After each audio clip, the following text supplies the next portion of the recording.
데살로니가 전서 2장 7절 말씀 다 같이 한 목소리로 받들어 읽도록 하겠습니다. 우리는 그리스도의 사도로서 마땅히 권위를 주장할 수 있으나 도리어 너희 가운데서 유순한 자가 되어 유모가 자기 자녀를 기른 것 같이 하였으니 아멘. 하나님께서 복음을 통해서 우리에게 주시는 축복은 바로 하나님 아버지의 가정의 그 자녀가 되는 것입니다. 그리고 또한 형제 자매가 되는 것입니다. 그래서 2장 7절부터 12절까지 말씀에서는 사도 바울이 복음을 전하는 자로서 어떤 자세로 전하느냐와 관련해서 이 긍정적인 부분들에 대해서 이야기를 하고 있습니다. 다시 말하면은 2장 3절에서 6절까지는 이 복음을 전하는 자로서 하지 말아야 될, 그러니까 잘못된 그러한 자세에 대해서 이야기하고 있다면 2장 7절에서 12절까지 말씀은 복음을 전하는 자로서 이제 어떤 자세로 전하느냐 그것에 대해서 바울이 자신의 이야기를 하고 있습니다. 그래서 우리가 이 말씀을 통해서 앞에서 부분들을 적용한 것처럼 이것은 우리가 이제 복음을 전하는 또 개인이나 교회나 어떤 자세로 전해야 되는지 그것을 또한 여기서 배울 수가 있고 뿐만 아니라 또한 우리가 하나님의 복음을 따라 사는 것이 살 때에 우리가 어떻게 살아야 되는지 또 보여주고 있죠. 그래서 복음을 전한다는 것, 전하려면 내가 복음에 따라 살아야 되는 거죠. 그리고 또한 한 걸음 더 나아가서 그 이전에 바로 이 복음을 그렇게 우리가 전하고 그렇게 복음에 따라 살기 위해서는 우리가 복음을 통해서 우리가 어떤 은혜를 받기를 사모하면서 복음을 믿는가 이제 그래서 하나님께서 복음을 통해서 우리에게 주시고자 하시는 복이 무엇이며 또 그것을 또 하나님께서 어떻게 우리에게 그 복음을 은혜를 주시는가 그것을 또한 배워야 됩니다. 그러니까 이제 바울과 데살로니가 교인들 간의 이제 관계인데 그것들을 이제 우리에게 적용하면은 우리와 예수를 믿지 않는 사람 또 우리가 교회에서 섬기는 사람들, 그러니까 다른 사람들과의 관계에 이제 적용할 수 있고 또 그렇게 적용하기 위해서는 또 바울이 데살로니가 교회 교인들에게 복음을 전한 것처럼 그 바울은 또 하나님께 예수님께 그 복음을 받아서 전했죠. 그래서 이것은 또한 우리 자신과 하나님과의 관계에서도 또한 적용이 됩니다. 그런 은혜를 복음의 은혜를 하나님께 받아서 이제 나누어 주는 것이기 때문에 우리가 이 말씀을 통해서 복음이 무엇인가, 복음을 따라 전한다는 것이 어떤 자세와 어떤 틀을 따라서 그것들이 전해져야 되고, 그러니까 복음이 우리에게 제시하고자 하는 삶의 틀이 무엇인가, 우리가 그것을 배울 수 있습니다. 그래서 이 2장 7절에서 12절까지 사도 바울이 이야기하는 복음을 전하는 자세의 가장 기본적인 이미지는 가정의 이미지를 사용하고 있습니다. 그래서 교회는 이제 하나님 아버지의 가정이죠. 하나님 아빠 아버지라고 부르는 그런 하나님의 자녀들의 모임입니다. 그리고 하나님 그 교회를 통해서 하나님 나라가 이루어지고 이제 12절에서 이야기하는 것처럼 하나님 나라와 그 영광에 이르게 된다. 하나님께서 우리를 그렇게 이제 부르신 거예요. 그게 바로 이제 하나님께서 우리에게 준 축복의 핵심이 바로 그것입니다. 하나님 나라와 그 영광에 이르는 것. 그래서 그 하나님 나라는 어떤 나라냐? 일종의 하나님 아버지의 가정이란 말이에요. 그래서 우리가 지금까지 앞에서 영광에 대해서 나눈 것처럼 이제 그것은 이제 하나님 아버지의 영광이 나타나는 것인데, 그래서 그 하나님의 영광은 하나님이 이제 아버지나 어머니와 같은 이 부모로서의 역할을 우리에게 해주시는 거죠. 그게 이제 축복이에요.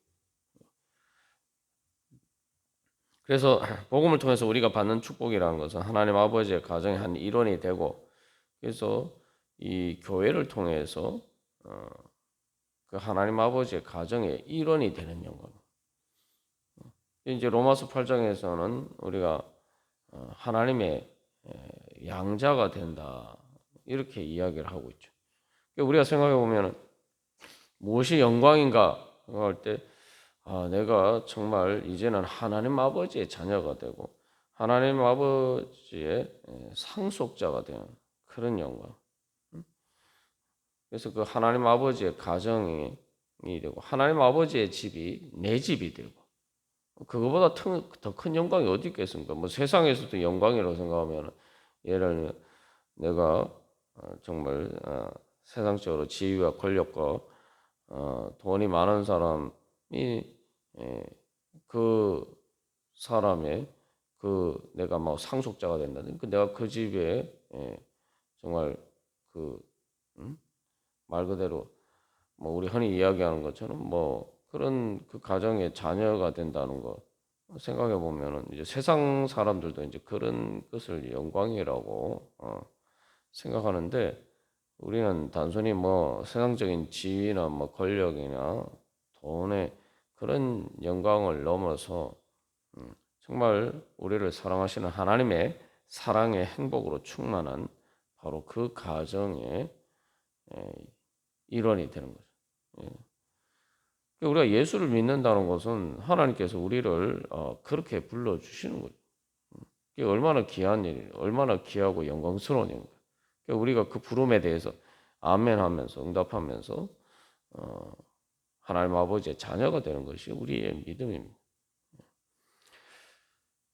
근데 이거 이제 이러한 축복과 관련해서 이것들이 이제 데살로니가 교회 교인들의 관점에서 생각해 보면 우리에게 다시 한번 또 중요한 적용점이 있습니다.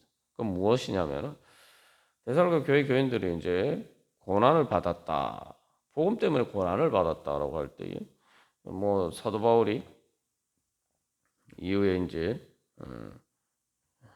14절에서 16절까지 이제 그 구체적인 내용에 대해서 이야기하는데, 한마디로 이제 자기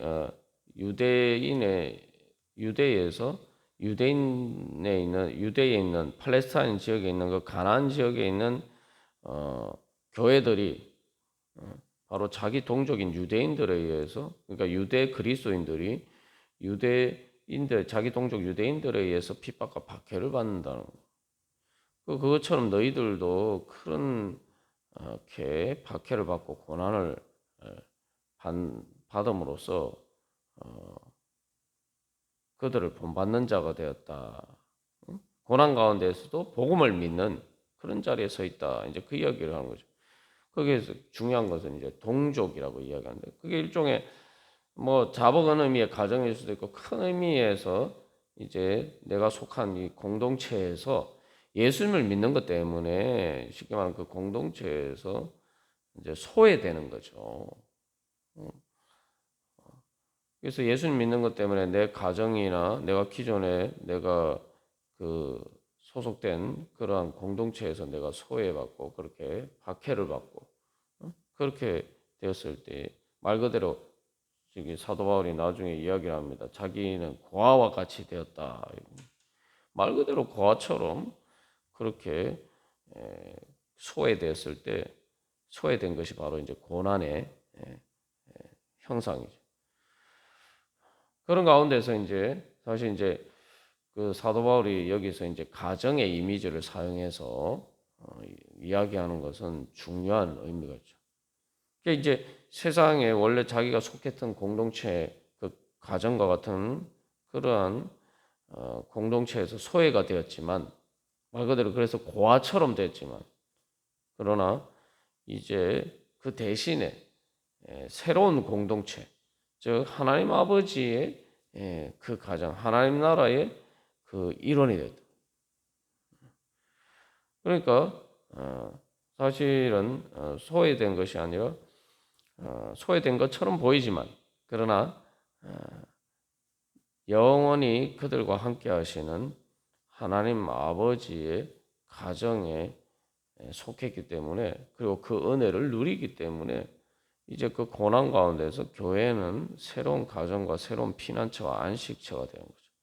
그리고 그것은 또한 우리가 영원히 돌아갈 우리 하나님 아버지의 집이기도 하죠. 그렇기 때문에 이제 고난을 당했다 그러지만 사실은 그 고난을 통해서 오히려 더 큰 하나님 아버지의 가정의 일원이 된 하나님 나라의 일원이 되는 영광을 얻었다는 거예요.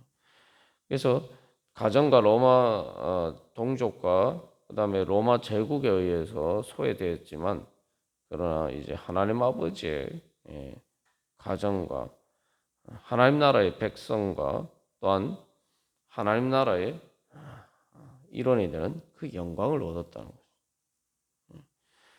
그렇다면 이제 여기서 이제 바로 정말 하나님 아버지의 가정의 일원이 된 것이 축복을 이 어떻게 나타납니까? 그것은 바로 1차적으로 복음을 전한 바울을 통해서 바울과 그 일행을 통해서 나타난 거예요. 그리고 다른 성도들을 통해서 나타난 거예요. 그래서 이 바울과 그 일행이 복음을 전할 때에 그렇기 때문에 바로 이 하나님 아버지를 대신하는 그런 입장에서 복음을 전합니다. 다시 말하면 하나님 아버지라고 얘기하지만 이제 좀 더 이제 정확하게 얘기하면 사실 이제 우리 어버이죠.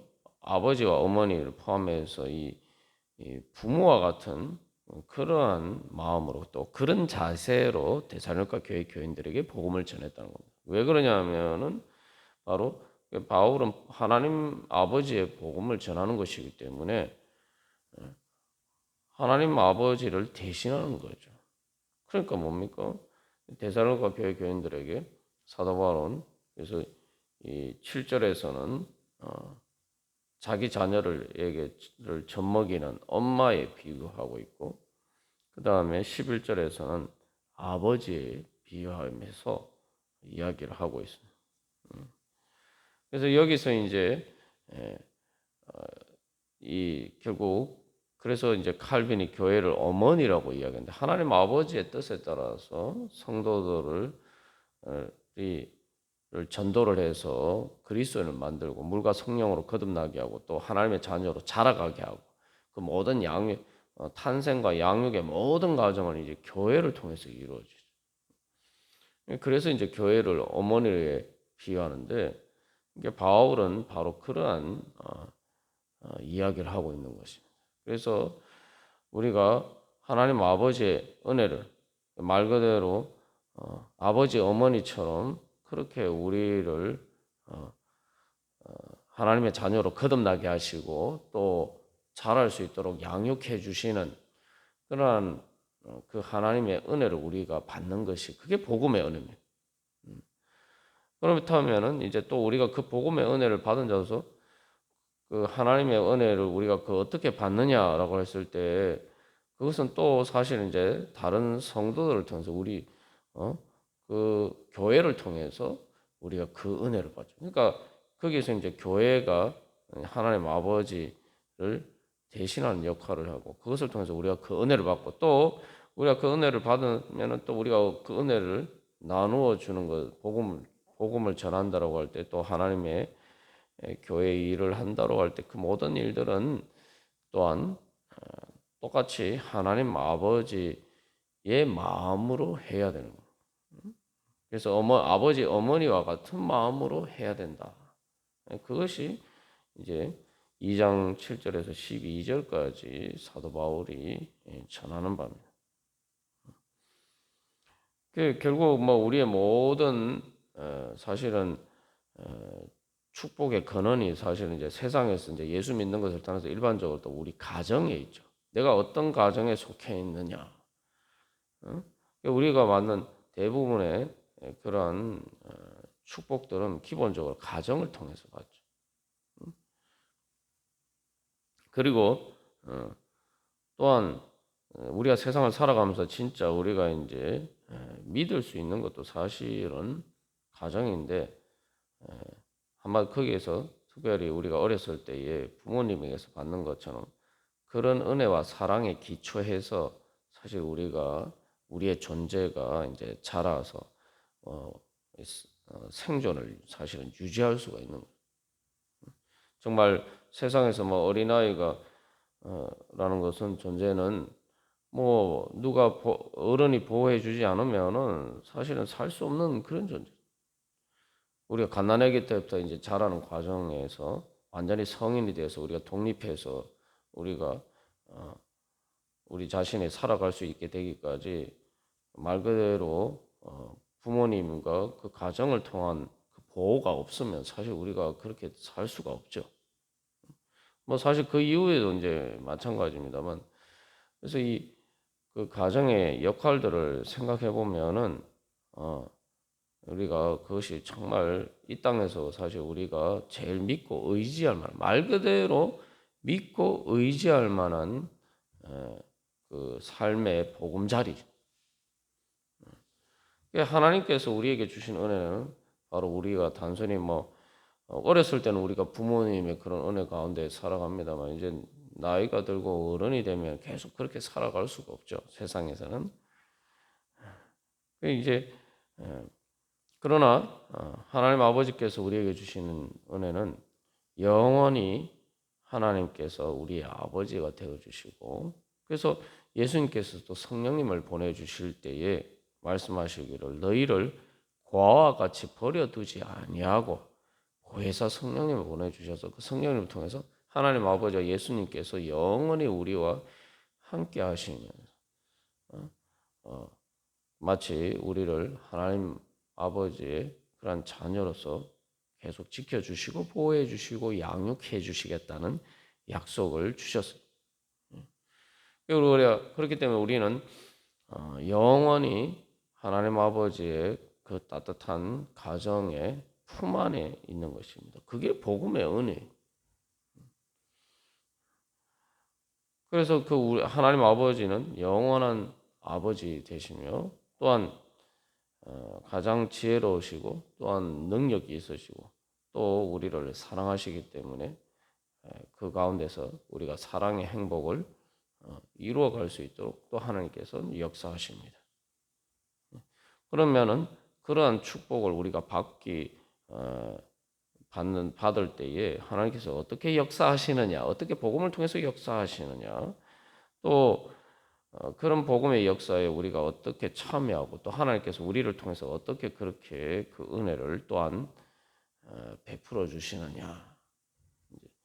우리가 그런 복음의 은혜를 우리가 이 7절에서 12절까지 말씀을 통해서 우리가 살펴볼 수가 있습니다. 그래서 우리가 늘 기억해야 될 것은 나는 언제 어디서나 하나님 아버지의 그 품 안에 있다. 그 사랑의 품 안에 있다. 그리고 뭐 세상에서는 가정을 통해서 다 이렇게 보호해주고 지켜주고 당연히 그렇게 하고자 하지만 사실 인간이기 때문에 한계가 있잖아요. 그러나 하나님 아버지께서는 그 성령님을 통해서 말 그대로 언제 어디서나 심지어 우리가 죽는 순간에도 그 어떤 자리에 있어도 늘 주님께서는 우리와 함께 하신다. 그래서 우리가 언제든지 그래서 하나님 아버지를 향해서 우리의 마음에 고개를 돌려서 우리가 하나님 아빠 아버지 부르면서 나아가면은 바로 그 하나님의 사랑의 은혜와 그 능력을 경험할 수가 있다. 마치 그래서 우리가 이 땅에서 그래서 이제 살아가는 삶이라는 것은 엄마 품에 있는 어린아이와처럼 우리가 그렇게 살아갈 수가 있다. 그래서 이제 여기서 마지막으로 또 한 가지 기억할 것은 그래서 이 사도 바울은 특별히 어, 그 하나님 아버지를 대신하는 복음을 전하는 자로서 이야기를 할 때에 자기를 뭐 우리 아버지에 비유할 뿐만 아니라 특별히 제일 먼저 7절에서는 젖 먹는 젖을 먹이는 엄마에 제일 먼저 비유하고 있어요. 그러니까 우리가 하나님 아버지 앞에 나갈 때 성령님께서 하나님께서 우리에게 다가오실 때에 가장 먼저 그 어린아이가 이제 뭐 태어날 때도 마찬가지고 제일 먼저 이 엄마와의 관계를 통해서 이제 삶을 시작하잖아요. 그게 바로 하나님 아버지께서는 우리가 보통 뭐 형식상 아버지라고 아빠 아버지라고 부르지만 사실은 제일 먼저 하나님께서는 우리에게 바로 자기 자식을 젖먹이는 그 엄마처럼 그렇게 우리에게 다가오시고 또 그렇게 우리와 함께 하십니다. 그래서 우리가 오늘도 바로 그런 주님 앞에서 정말 아빠, 엄마 그렇게 부르듯이 우리가 하나님 앞에 나아가고 그래서 그 하나님의 사랑의 품 안에 있음을 우리가 발견하고 그래서 그 안에서 하나님께서 주시는 참된 하나님 나라의 평안과 축복 가운데 살아가기를 간절히 소망합니다. 다 같이 기도드리시겠습니다.